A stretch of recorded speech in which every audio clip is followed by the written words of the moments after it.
back, everybody, to another episode of Mid-Tier Thoughts. It's March 2025, and with that, most of us in the gun space know that there are tons of companies making tons of different styles of gear. Whatever your flavor, whatever your tasting gear is, you can find it. If you want to spend tons of money and get some really top-notch stuff, it's out there. If you want to find more niche stuff with some guy with a sewing machine in his back room making out some awesome kit, you can find that kind of stuff. Whether it be something super niche and an obscure camo pattern that you want to find, or if you want to find something super crazy that is, some high-end spirited system, $600 chest rig, whatever, that stuff is out there, and you can find it super easily.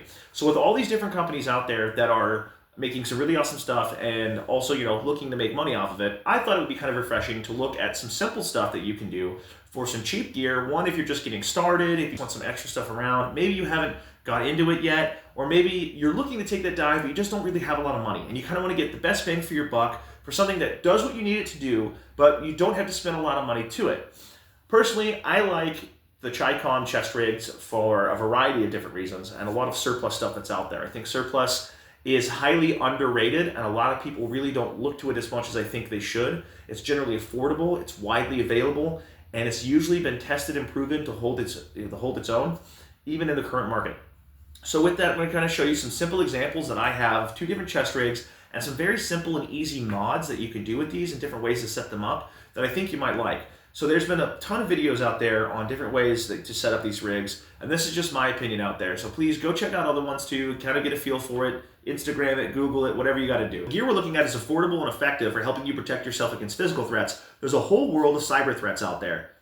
That's why I'm proud to announce our sponsor. Aura keeps you safe online by doing all the hard work for you. They identify data brokers who are selling your information and submit opt-out requests on your behalf. Well, you could, in theory, opt out of these data brokers yourself. Every one of them has a different policy and way of operating, which is why Aura is so nice, since they step in and handle all of that for you behind the scenes. No headache, no problems.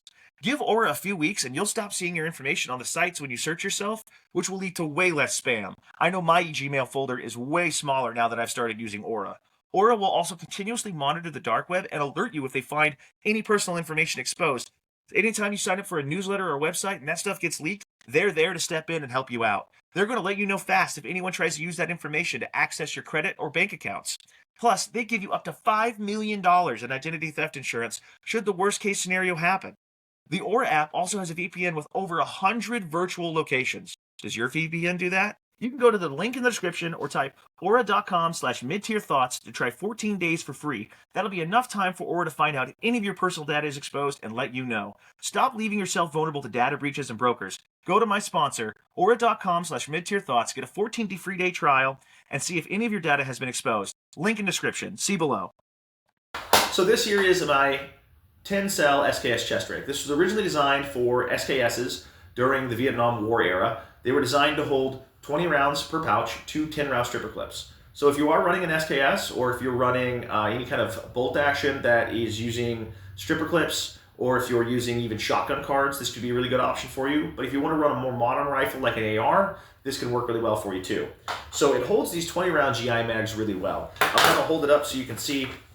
That's actually what's in most of these cells, is 20-round GI mags. So if I unbuckle this here, I just have a little pull tab that I've put in on all the magazines, and it's just a simple little 550 cord, pull it out, and I've got 20 rounds. So these 20 rounders are actually my 300 blackout mags. So I do the 20 rounders so that way I don't confuse them with my 5.56. But you'll notice here, I do have an AR mag.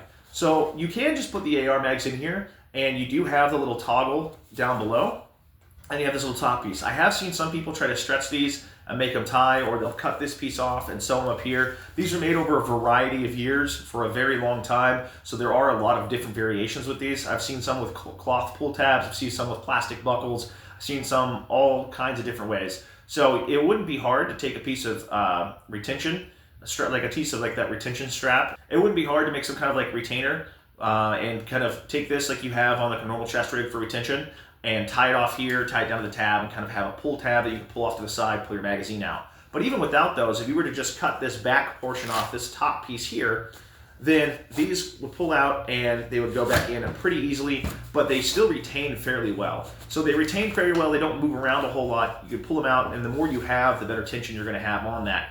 Also, if you do want to run these as 20 rounders, a simple mod that I did is male and female ends of Velcro. So this is just a sticky back to it. I originally was going to sew it in, but I haven't had the need to so far. I've had this on here for about 2-3 years now. And so without sewing it in, it's stuck on there pretty well. I've used a heat gun to heat up the back of it, get it nice and tacky, then hold it on there really well for a couple minutes until it holds on. If it does start to wear off, I will probably wind up sewing that in.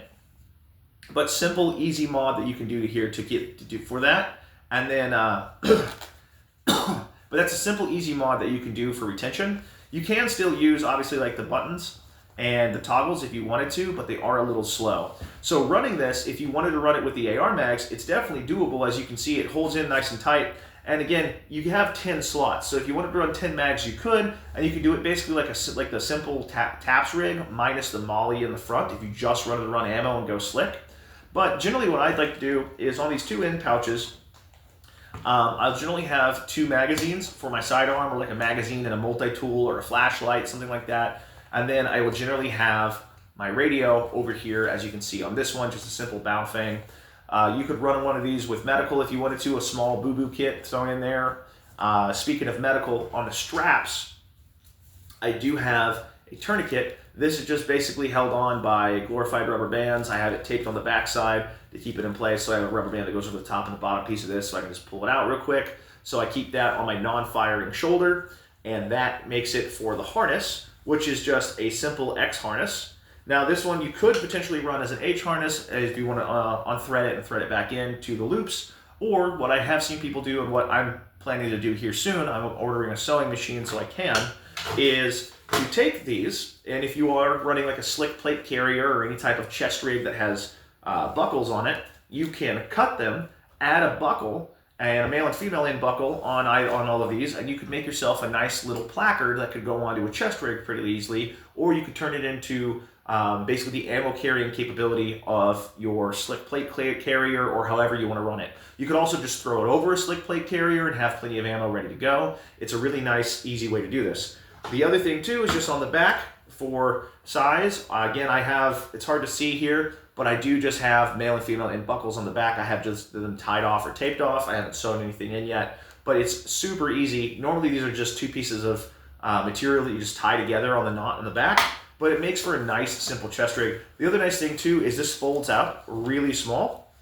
And so if I just get that tourniquet out of the way, I can fold that up nice and easy, fit that in a bag, fit that in a car. I could fold it up sideways like this, nice and easy, and just slide it under something. It's quick, easy to grab, it's cheap. I think that if you're looking for good gear, you can definitely take something like this, especially if you have a little bit more skill or know-how as far as crafting. Another thing to mention too is these 20-round mags, they do sit kind of low in these pouches. So one thing I did is just took some simple foam that I just had from the inside of a gun box, cut it up nice and small, about, yay big, and shoved it in the bottom of one of those. I didn't feel the need to glue it. It hasn't come out yet. I had to pull this out and kind of fish in there to get it out and show you guys. But yeah, just put that in there. 20-round mag sits on top of it, gives you a little extra room to be able to grab that magazine. Doesn't affect anything negatively, and you are able to get those magazines out a little bit easier. So yeah, this thing being well under $20 on average, they're widely available, and if you're someone who likes to kind of have a project and you're a little bit crafty, or you know your way around needle and thread, you can definitely mod these out to be super cool. I think it's Black Hills Outdoors or Hub City Outdoors, that's what it is. Hub City Outdoors and a few other companies have some really awesome versions of this. Go over to Blue Jean Operator's channel and check out some of his Chicom videos. He's got some that have been converted where they've added modern retention straps and a few other things, and kind of made them into a placard. He runs AK mags with them, AR mags with them. It's really cool. You can do a lot of that with this gear. It's nice and cheap and easy to do. So with that, we're going to move on to our second piece of Chicom kit real quick and show you how that works. But before I do real quick, one thing I forgot to cover here is medical. So like I said, you could have a smaller medical kit in here if you wanted to. Another thing you could do is just go get you a cheap fanny pack and fill it full of medical supplies. I have a fanny pack here that I keep full of small IFAK and kind of have that ready to roll. It usually rolls around the car with me, something like that, but this plus this can roll out pretty easily. If you're someone who already has a battle belt put together and you kind of just want to have an extra layer of ammunition, you've got everything you need on your first line kit of your battle belt, this is a great way to plus up your loadout and do it lightly, do it for cheap. Do it lightly to do it cheaply and be able to take care of yourself. So our next piece of gear here is a Type 63 chest rig. So the Type 63 was designed for 20 round AK mags. At one point in time, the Chinese, whenever they were switching over to the AKs, they had kind of an SKS that took AK mags as well as an AK that took AK mags, obviously. And so they went with a 20 round variant, and this was designed to hold those. So it holds 20 round AK mags, it's perfectly fine. It will hold 30s as well. I just don't own an AK currently, so I can't really show off its compatibility with AK magazines. However, I do own several 308s. So with this, I run my G3 magazines, again with kind of a simple mod there with the rope, and have those set in there. Those hold in quite nicely, but it also holds my M14 magazines or FAL mags or SCAR mags pretty well as well. So you have a lot of space in there for the magazines of your choosing. The other thing as well when it comes to AR magazines is because they're a little bit thicker and deeper to hold the 308 magazines, you can actually get away with fitting in 2 AR mags. So you can double the magazine capacity if you choose to. So this one is only a 7 cell. It's got 1, 2, 3, 4, 5, 6, 7 cells here. But because you can hold more AR mags, if you wanted to, you could hold just as much ammunition as you could on the other. Now, generally on the 10 cell one that we had with the SKS, we had the 2 cells on the end used for accessories, and then the ones in the middle were utilized for magazines. So you could use 7 or 8 mags and then have a couple extra pockets for medical, comms, things like this. With here, you could have 2, 4, 6, 8, and that would give you 8 magazines across the 4 here, and then you get 1, 2, 3, 4 additional stuff. Another thing that this one does have an advantage of over the SKS rig, being a little bit larger, is you can fit a pistol in here. On my SKS rig, I've been able to fit my Glock 26 in there, but not really any other size pistol just because of how small the pouches are. So this here is my Beretta 92X Centurion, and this is kind of a Glock 19 sized pistol. I just didn't want to grab my Glock 19 right now. Took the light off here so it would fit, and it will fit in the pouch. Now with that, I would definitely advocate for some type of retention strap if you're going to do this. I don't advise necessarily carrying like this, but I know some people are comfortable with that, or you might have a holster that works with this. So you could potentially rock a pistol on here as well. It's not my favorite way to do it. I don't generally carry a pistol on here like this, but I just want to show that it is capable of doing so. Again, it will fit a radio as well. I've got a Baofeng radio right here, fits in quite nicely. So you do have some flexibility with this. And again, going back to medical, as large as this is, you could actually fit a decent size IFAK, a small IFAK. I have one here on my battle belt. This is the Blue Force Gear IFAK that they make. This one actually, I've played around with this. It is a pain to get back in this retention here, so I'm not pulling it out right now, but it will fit in these pouches. I've played with it before. So you can have a decent size IFAK or trauma kit put into one of these pouches, and it would work quite well. Again, you can always go back to doubling it up with the fanny pack if you want to run that, or running this in addition to other gear. So I like having these for quick, light, easy setups that I can just throw on. They hold up pretty well. They're pretty rugged. Again, with the straps, we talked about the same mods that you can run with the SKS. I do intend, once I get my sewing machine, to kind of modify all of these to where I can run them as placards on my slick plate carrier, or run them as their own standalone chest rig. Also, the other nice thing, if you do go that route to mod it with the sewing, is you can swap out for more padded shoulder setups. So these 2 on the front here are actually sewn in the front, right behind the magazines, but these on the sides, they're just simple loops that you can run through and do whatever you want with.